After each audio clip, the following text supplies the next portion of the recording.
करेंगे। मिश्रा जी 1 महीने से लगे हुए हैं और आप खुद जिंदाबाद करेंगे। सुशील यादव का, शुक्ला जी का, मिश्रा जी का, रमेश मिश्रा का, सबका जिंदाबाद आप ही करेंगे। तो थोड़ा इंतजार कीजिए, क्योंकि कोई भी शासनादेश होता तुरंत निर्गत नहीं हो जाता।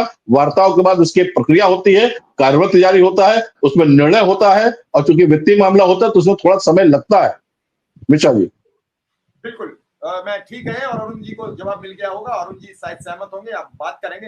विक्रम सिंह, क्या रहा कोर्ट ऑफ कंटेम्प्ट में? अनुदेशक भी बहुत परेशान है, 2 दिन से आप लापता थे, मुझे ढूंढना पड़ा है आज आपको। विक्रम सिंह जी सर, आपका बहुत बहुत आभार, और आदरणीय विनय सर को भी कोटि कोटि प्रणाम, और शिक्षा में साथियों को भी नमस्कार। सर, आज कोर्ट ऑफ कंटेम्प्ट 71 नंबर पे लगा था, लेकिन दुर्भाग्य है कि लंच के बाद कोर्ट बैठ नहीं रही है और मात्र 30 केस सुने गए। 71 नंबर पे हम लोग का केस लगा था, लेकिन मात्र 30 केस सुने गए और लंच के बाद जज साहब नहीं बैठे। ये आज की प्रक्रिया नहीं है, ऐसा लगातार हो रहा है कि लंच के बाद जज साहब बैठ ही नहीं रहे। अब समस्या तो आ रही है, लगातार समस्या आ रही है। हम लोग को एक उम्मीद था कंटेम्प्ट ऑफ कोर्ट से कि जल्दी इसका फैसला आ जाता, तो हम लोग को कम से कम जो डबल बेंच का आदेश है 1 साल का, वो पैसे मिल जाते। लेकिन लगातार प्रयास करने के बाद भी, जबकि सुबह भी मेंशनिंग करवाया गया, फिर लंच के पहले भी मेंशनिंग करवाया गया, लेकिन लंच से पहले भी नहीं सुनवाई हो पाई और लंच के बाद तो कोर्ट ही नहीं बैठी। हमारे राम सिंह जी जो विधिक सलाहकार हैं, 4 बजे भोर में जगकर बाइक से 100 किलोमीटर बाइक से वो इलाहाबाद पहुंचते हैं।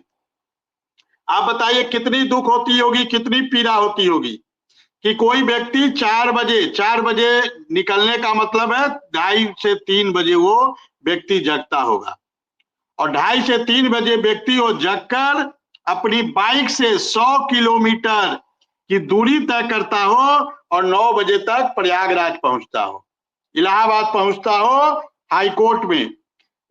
नमस्कार साथियों, स्वागत है आप सभी का आज की इस नई वीडियो में। ये वीडियो आप सभी शिक्षा मित्र साथियों के लिए बेहद ही महत्वपूर्ण होने वाली है। वर्तमान की कुछ खास खबरें आप सभी के मध्य में इस वीडियो के माध्यम से साझा करेंगे। सभी साथियों से एक अपील है, इस वीडियो को आप सभी अपने साथियों के मध्य में शेयर कर दें, वीडियो को पूरा देखें, चैनल को भी सब्सक्राइब कर लें।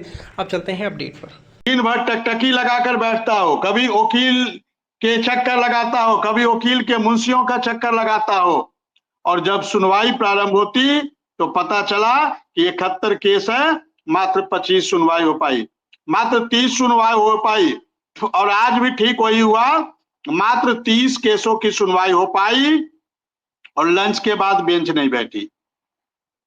तो समस्या तो लगातार सर आ रही है, कोर्ट के मामले में भी समस्या आ रही है।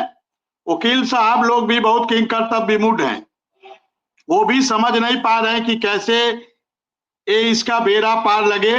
वो लोग भी रोज नई नई तरकीबें निकालते हैं, लेकिन वो सारी तरकीबें जज महोदय के सामने फेल हो जाता है, क्योंकि कोर्ट जब पूरी बैठेगी तभी तो मामले का निपटारा होगा, तभी तो मामले की सुनवाई होगी।